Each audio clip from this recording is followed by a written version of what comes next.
Hey guys, so once again we are continuing in September. Every other day in September we are doing high level hero guides, getting everyone excited for some of the more competitive gameplay coming this winter.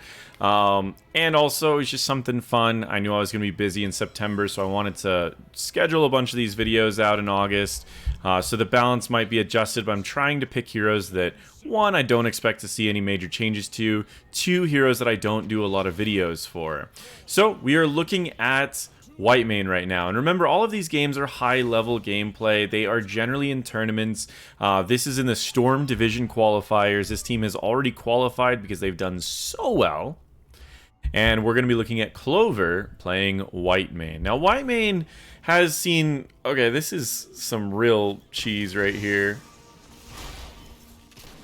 Yeah, that's some real cheese. So Whitemane has seen a lot of different changes. Whitemane went from being this hero who threw out a bunch of heals and immediately burst healed everyone on the team for entire health bars. Then she went from being someone who had infinite mana as long as you could do your W in the correct order. Then she went to being someone who her auto attacks would heal everyone on your team forever. And then she went to kind of a niche hero, which turned into kind of like a counter burst hero. If the enemy team drafts a lot of burst, you run Whitemane and suddenly you can answer the burst of the enemy team. So that's essentially what Whitemane is these days, is an anti-burst hero.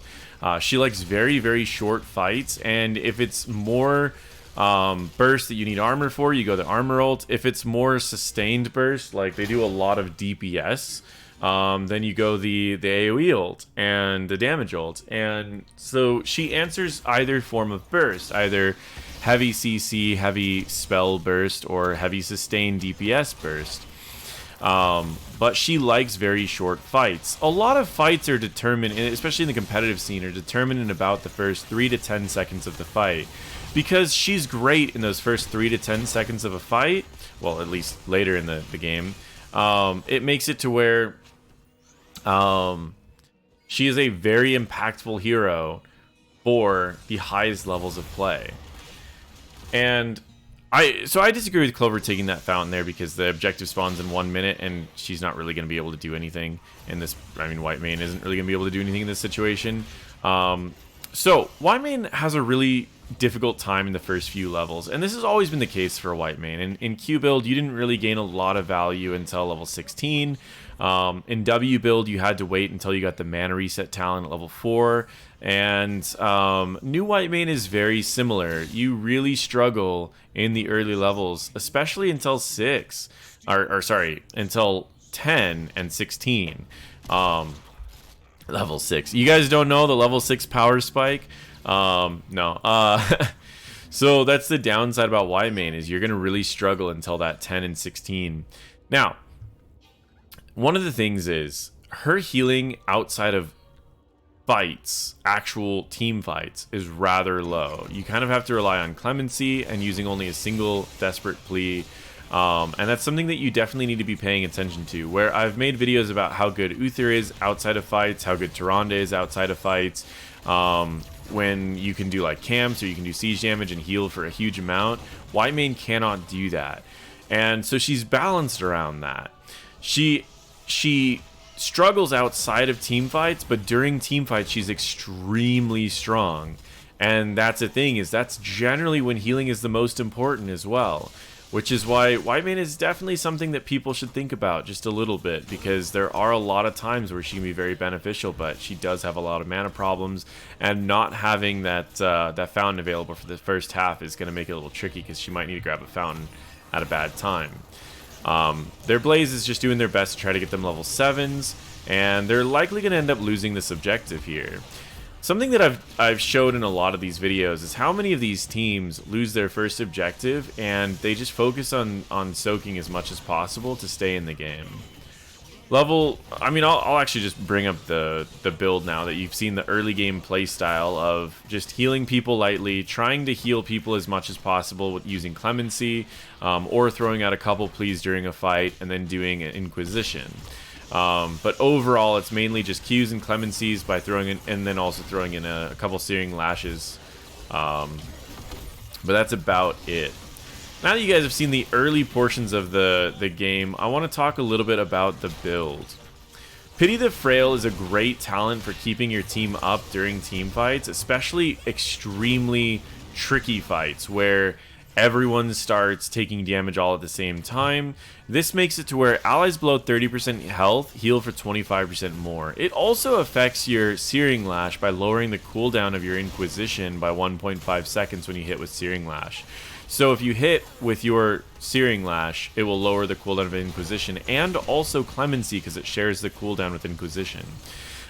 Making this talent very good for not only those situations where a bunch of people start getting really low health, but it's also really good for just those kind of drawn out fights, making this just a really valuable talent.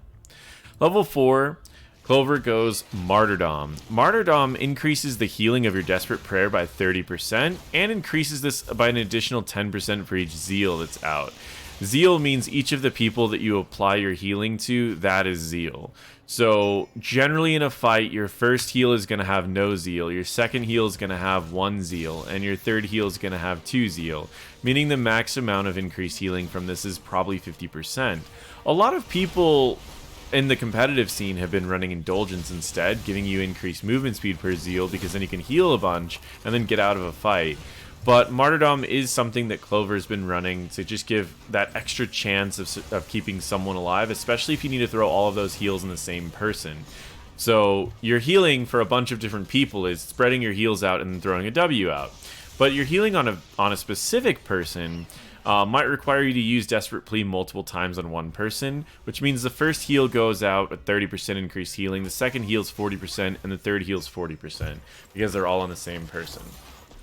Now, against this team, they see all the CC, so I think that they're worried about more heavy instant burst. They end up going with the Scarlet Aegis. 60-second cooldown, 40 armor, one of the best counters to a burst team that almost anyone can do.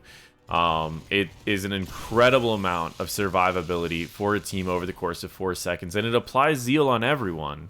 And because you can apply Zeal on 5 people, suddenly you have an extra 80% healing on your Qs if you need to focus on a single target. If you just need to heal AoE, then they all have Zeal, and any damage that you deal heals in AoE. So this and this synergize really well, and it could be one of the reasons why he went with Martyrdom to just help his healing single targets a little bit. In the competitive environment, I personally think Scarlet Aegis is just generally better because Scarlet Reckoning... Divine Reckoning starts doing poorly when enemies are moving around a lot. Ryokai on Phoenix, as well as the rest of their team, are not going to be standing still for very long. So generally, Divine Reckoning is probably not going to get a lot of value. I mentioned Ryokai just because the members of their team, Ryokai is one of them he's been in some of my coaching videos before, and he's a great Phoenix player, and he's not going to be standing still very long. So I really like the pick of Scarlet Aegis instead of Divine Reckoning, even though we've all seen those Reddit posts where they throw out a Divine Reckoning and the entire team tries to kill one person and they just stay full health the entire time. Well, that happens a lot in Bronze, but it doesn't happen so much in competitive. So it does happen more than you would think it should happen, but Scarlet Aegis is just more consistent. When I talk about consistency, I'm talking about talents that work when you do everything right. They work when you don't do everything right. They work when you're ahead. They work when you're behind. They just work in such a wide range of situations that you don't really need to worry about like landing in the perfect situation or not having an ult if you don't hit the right situation. And that's the thing. Scarlet Aegis will always give your team armor and will always heal your team, where Divine Reckoning won't always get a lot of damage and won't always get a lot of healing.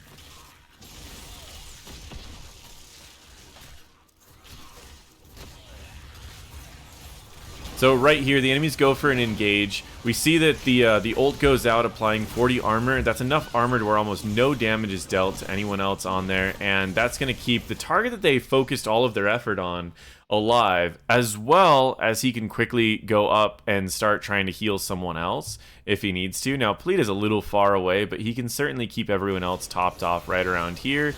But it did burn all of his mana, because what he did there was exactly like I said. Scarlet Aegis applied 2 of those Zeals, and then he threw all of his heals onto Tassadar to get Tassadar topped back off. So again, pros and cons.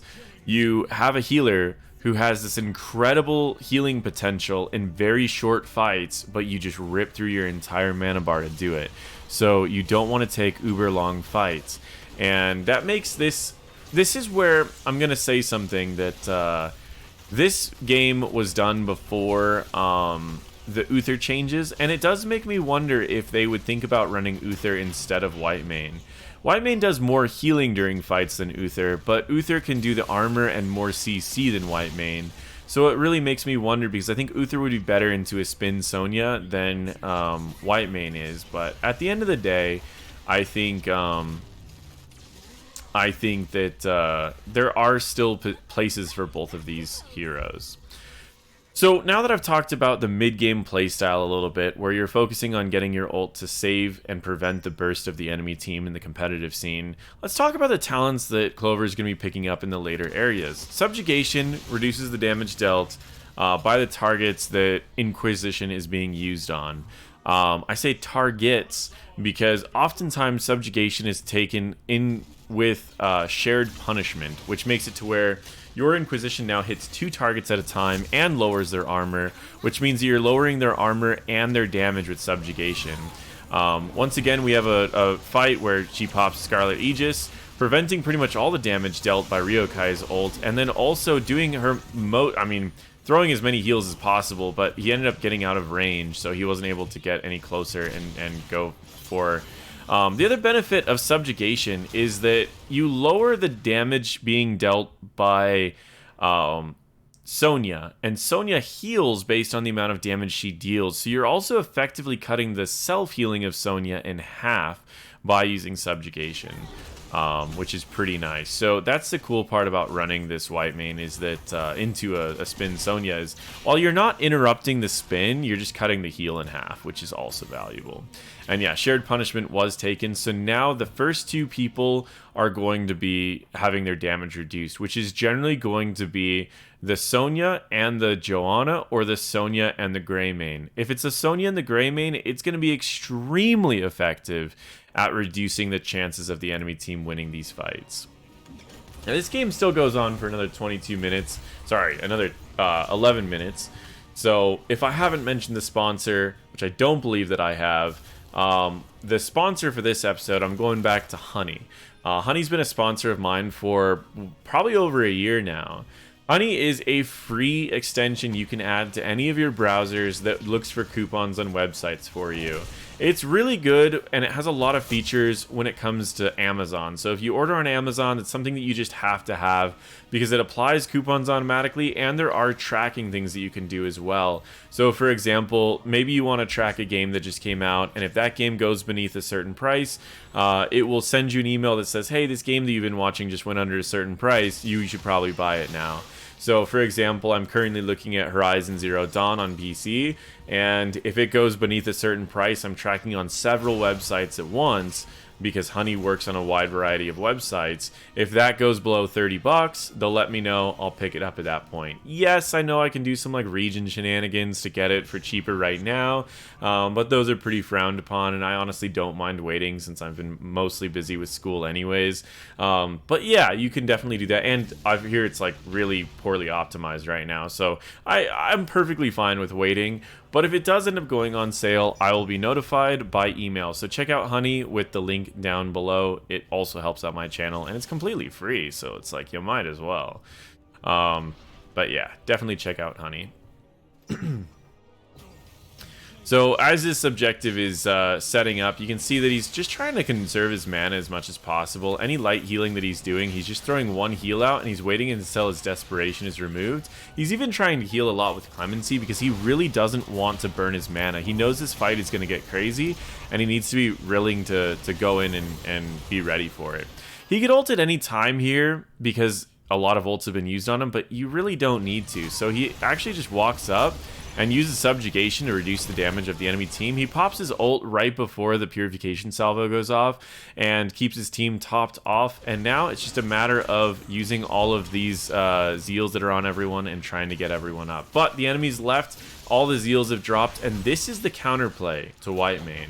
You wait till the zeals drop and then you engage. So you burn her ult, you wait for the zeals to drop, and then you engage. Unfortunately, they've burned all of their ults just to get her to burn her ult, and so she pretty much got exactly what she wanted. As we start approaching the late game, you're going to notice that patience is going to be the key for Whitemane. Burning all of your mana to try to save one person is not efficient, but using just a single 60-second cooldown or a 45-second cooldown is very efficient. So there are things you want to do, but against AoEs like this, you want to save your Scarlet Aegis to save your team from the AoEs. You want to use your cleanse to save individual targets, and you want to try to conserve your mana as much as possible. The goal is to prevent a big combo using Scarlet Aegis, and then also to prevent the damage of divers using the both subjugation and shared punishments. And then after that, it's really just going to come down to and again, right before the light bomb goes off, giving that armor, a couple auto attacks. Now they try to close out the game here, but it doesn't actually work. They just don't have the ability to take out 4 people, especially with their Punisher already going down, and these teams are surprisingly close matched, even though it looks a little one-sided. Yeah, subjugation reduces her healing, and now they go for just a little bit more. But in this case, you can see that Clover's out of mana here, as well as Pleata's out of mana. So this is not an area where they end the game. I do want to talk a little bit about the level 20 potentials. Because you're playing this in such a coordinated environment, there are times where Purge the Wicked can be really valuable by lowering the enemy armor. And again, they just overstayed here. Something that these teams hopefully will practice and get a little bit better at, not overstaying, and being a little bit more calculated at the times where they're going to try to end the game. Either way, they hit level 20s before the enemies, so they should still have a really good shot at just closing out this game. So Purge the Wicked in a competitive environment, in a coordinated environment, can be very beneficial because you shave off 25 armor. So it's kind of like a little mini Tyrande where you follow up a CC by removing their armor, and suddenly it's a lot easier to burst a single target that your team's coordinated and going for.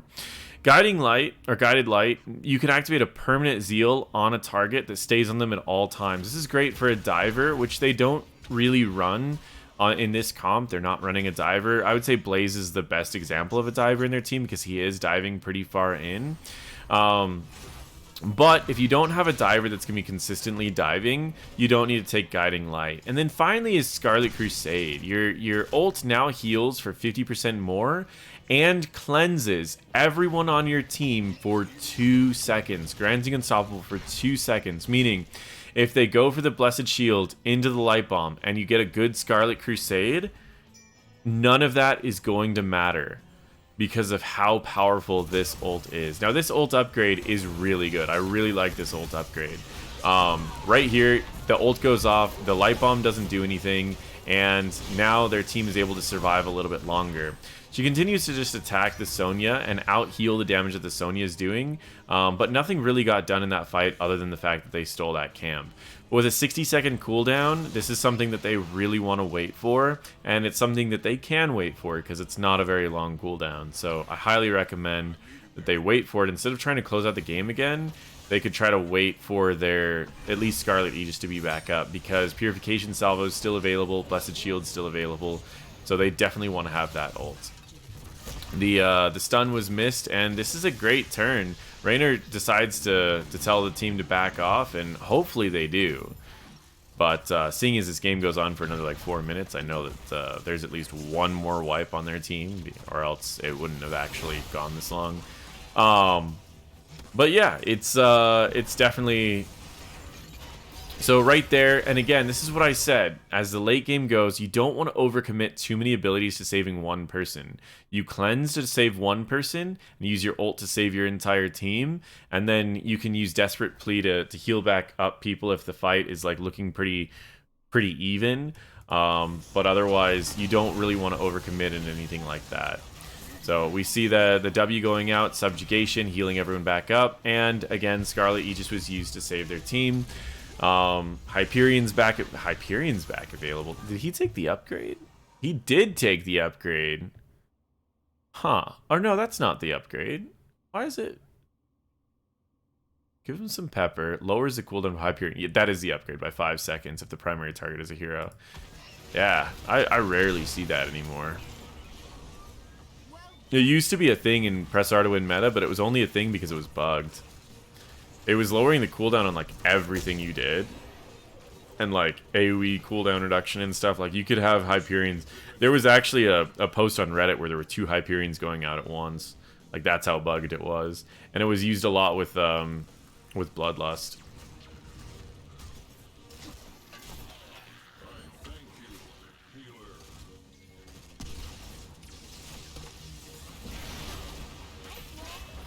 So again, do you see he's not overcommitting too many abilities. He does need to heal Blaze here, but he also doesn't want to waste a lot of abilities in healing Blaze.